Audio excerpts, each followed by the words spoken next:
السلام علیکم ورحمۃ اللہ وبرکاتہ۔ پیارے بچوں، کیسے ہو؟ امید ہے کہ آپ سب خیریت سے ہوں گے۔ پیارے بچوں، ہمارا آج کا جو میسیج ہے وہ یہ ہے کہ گالی گلوچ نہیں کرنی، ٹھیک ہے؟ گالی گلوچ نہیں کرنی، ایک دوسرے کو گالیاں نہیں دینی، غلط ناموں سے نہیں پکارنا۔ مسلمان کو، ہم مسلمان ہیں اور مسلمان کو یہ کسی طرح بھی زیب نہیں دیتا کہ وہ اپنے مسلمان بھائی کو گالی گلوچ کرے۔ تو لیسن سٹارٹ کرتے ہیں۔ 5 کلاس اپنی اردو کی بک سے اوپن کریں، جس کا پیج نمبر ہے 38۔ پیج نمبر 38، اس کا ہم سبق نمبر 7 پڑھ رہے تھے، ٹھیک ہے؟ کل اس کی ریڈنگ کر رہے تھے اور ورڈس میننگ بھی ساتھ ساتھ کر رہے ہیں ہم اس کے، ٹھیک ہے؟ تو یہ سبق نمبر 7 اور لیسن کا نیم کیا ہے؟ جس نے اٹھائی مشق، ٹھیک ہے؟ جس نے اٹھائی مشق، تو کل تک آپ کو نہیں پتا تھا کہ کس نے مشق اٹھائی۔ اس میں ہم نے پڑھا کہ ایک عورت رات گئے جو اکیلی پانی کی مشق اٹھائے ہوئے اپنے گھر کی طرف جا رہی ہوتی ہے، تو ایک آدمی اس سے پوچھتا ہے کہ آپ کیوں یہ کام خود کر رہی ہیں؟ تو وہ بتاتی ہیں کہ اس کے چھوٹے چھوٹے بچے ہیں اور گھر میں کوئی ملازم نہیں ہے۔ اگلے دن جو ہے وہ خلیفہ اسے بلاتے ہیں اور اس کو جو ہے وہ ایک ملازم دیتے ہیں تاکہ اس کے یہ کام یا پانی بھرنے کا کام جو ہے اس کے لیے کر دیں۔ اب مشق کس نے اٹھائی؟ حضرت عمر رضی اللہ تعالیٰ عنہ نے، ٹھیک ہے؟ کس نے مشق اٹھائی؟ حضرت عمر رضی اللہ تعالیٰ عنہ نے جو ہے وہ مشق اٹھائی۔ اس کے بارے میں آپ نے پڑھا کہ وہ بہت بہادر تھے، طاقتور تھے۔ جیسے ہی انہوں نے، پہلے وہ اسلام کے بہت مخالف تھے، لیکن اسلام قبول کرنے کے بعد اسلام مسلمانوں کے لیے ایک بہت بڑی پاور ثابت ہوئے۔ حضرت محمد صلی اللہ علیہ وآلہ وسلم بہت خوش تھے ان کے اسلام قبول کرنے پر، ٹھیک ہے؟ تو اس سے آگے ہم پڑھتے ہیں۔ کل ہم نے یہاں تک پڑھا تھا، حضرت عمر رضی اللہ تعالیٰ عنہ کو نبی کریم صلی اللہ علیہ وآلہ وسلم سے بہت محبت تھی، ٹھیک ہے؟ ان کو نبی صلی اللہ علیہ وسلم سے بہت محبت تھی، بہت پیار تھا۔ اسلام قبول کرنے کے بعد آپ رضی اللہ تعالیٰ عنہ ہمیشہ نبی کریم صلی اللہ علیہ وآلہ وسلم کے ساتھ رہے، ٹھیک ہے؟ جس سے پیار ہوتا ہے اس کے ساتھ رہتے ہیں نا۔ نبی کریم صلی اللہ علیہ وآلہ وسلم نے آپ رضی اللہ تعالیٰ عنہ کو اس دنیا میں ہی جنت کی خوشخبری دے دی تھی۔ کتنی بڑی بات ہے کہ ان کو دنیا میں ہی پتہ چل گیا تھا، ان کو حضرت محمد صلی اللہ علیہ وسلم نے خوشخبری دے دی تھی کہ آپ انشاءاللہ جنت میں جائیں گے۔ مسلمانوں نے کفار کے ساتھ بہت سی جنگیں لڑیں۔ آپ صلی اللہ علیہ وسلم نے نبی کریم صلی اللہ علیہ وآلہ وسلم کے ساتھ تقریباً تمام جنگوں میں حصہ لیا، ٹھیک ہے؟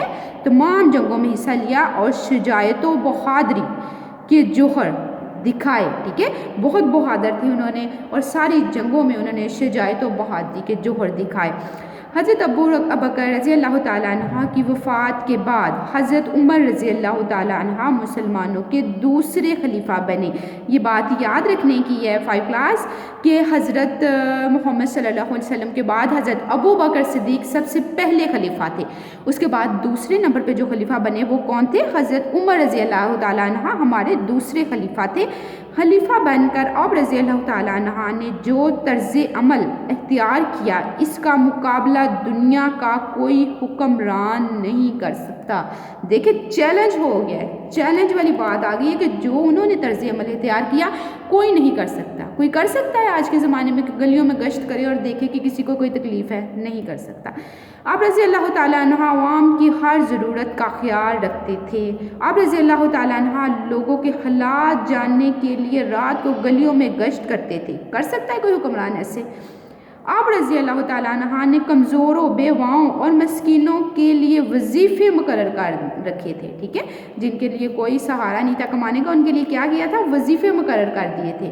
اور یہ صرف کہنے کی بات نہیں تھی، کیونکہ وہ گشت کرتے تھے اور خود بخود حالات کا جائزہ لگانے کے بعد وہ یہ سارا کام کرتے تھے۔ آپ رضی اللہ تعالیٰ عنہ نے فوج اور پولیس کے محکمے قائم کیے، جیل خانے بنوائے اور ڈاک کا باقاعدہ محکمہ قائم کیا، ٹھیک ہے؟ ڈاک کا باقاعدہ محکمہ قائم کیا۔ غرض یہ کہ آپ رضی اللہ تعالیٰ عنہ نے رعایا کی بھلائی کے لیے بہت سے کام کیے، ٹھیک ہے؟ اب ان کے انڈر جو لوگ تھے ان کی بھلائی کے لیے انہوں نے بہت سے کام کیے۔ آپ رضی اللہ تعالیٰ عنہ لوگوں کے ساتھ انصاف کرتے تھے، ٹھیک ہے؟ انصاف کرتے تھے۔ سب سے بڑی بات جو ہے، کمزور اور طاقتور میں کوئی فرق نہیں رکھتے تھے، ٹھیک ہے، کمزور اور طاقتور میں کوئی فرق نہیں رکھتے تھے۔ ایک دفعہ مصر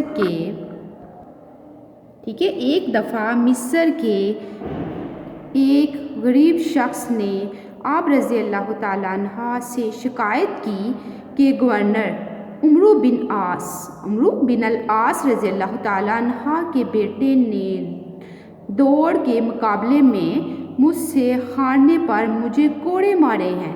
حضرت عمر رضی اللہ تعالیٰ عنہ نے حضرت عمرو بن العاص رضی اللہ تعالیٰ عنہ اور ان کے بیٹے کو بلوایا اور اس شخص کو کوڑا دے کر کہا کہ گورنر کے بیٹے کو مارو۔ دیکھیں یہ بہت بڑی بات ہے، ٹھیک ہے۔ آج کل کیا ہوتا ہے کہ تھوڑا سارا جو ہے وہ عزت اور شہرت والا آدمی ہوتا ہے تو اسے کچھ بھی نہیں کہا جاتا، تو انہوں نے کہا کہ اس غریب شخص سے کہا کہ تم اس کو عمرو بن عاص کے بیٹے کو کوڑے مارو۔ اس شخص نے حضرت عمرو بن العاص رضی اللہ تعالیٰ عنہ کے بیٹے کو کوڑے مار کر اپنا بدلہ لیا۔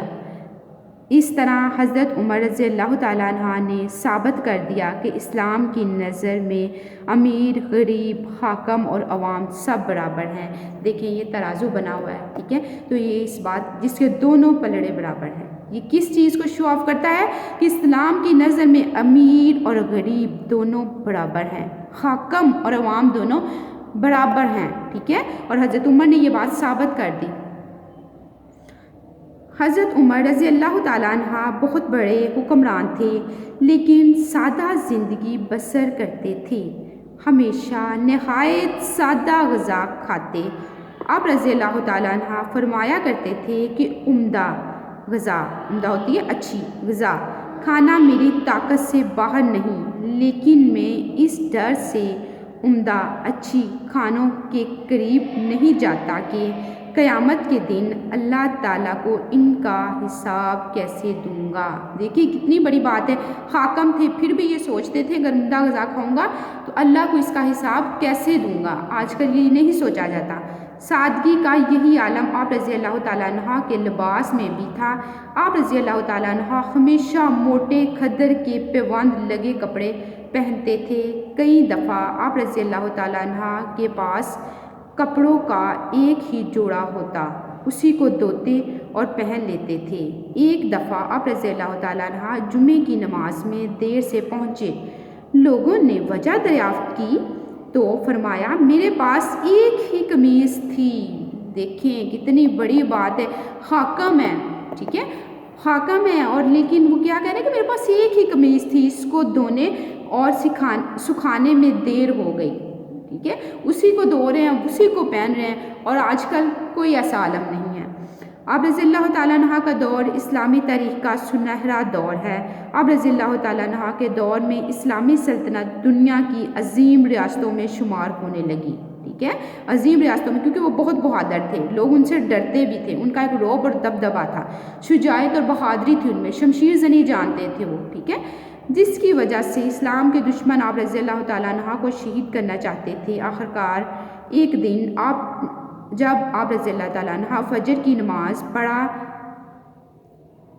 پڑھ رہے تھے تو ایک حبشی غلام نے آپ رضی اللہ تعالیٰ عنہ کو خنجر سے وار کر کے شدید زخمی کر دیا، جس کی وجہ سے آپ رضی اللہ تعالیٰ عنہ نے یکم محرم 23 ہجری کو شہادت پائی اور نبی کریم صلی اللہ علیہ وسلم کے پہلو میں دفن ہوئے۔ بہت بڑی بات ہے جی، نبی کریم صلی اللہ علیہ وسلم کے پہلو میں دفن ہوئے۔ دیکھیں آئیے مزید جانیں، حضور اکرم صلی اللہ علیہ وآلہ وسلم نے فرمایا اگر میرے بعد کوئی نبی ہوتا تو وہ عمر ہوتا۔ بہت بڑی بات ہے، حضرت محمد صلی اللہ علیہ وسلم نے کہا کیونکہ وہ آخری نبی تھے، لیکن اگر میرے بعد بھی کوئی ہوتا تو وہ عمر ہوتا، ٹھیک ہے۔ آپ نے یہ لیسن پڑھا، اس میں حضرت عمر رضی اللہ تعالیٰ عنہ جو کہ ہمارے دوسرے خلیفہ تھے، ان کی زندگی کے بارے میں جانا اور بہت سا سبق حاصل کیا، ٹھیک ہے۔ تو والدین سے گزارش ہے کہ بچوں کو اچھی طرح اس کی ریڈنگ کروائیں، ان کو لفظوں کی پہچان کروائیں اور ورڈز کے میننگ بھی کروائیں۔ السلام علیکم رحمۃ اللہ وبرکاتہ۔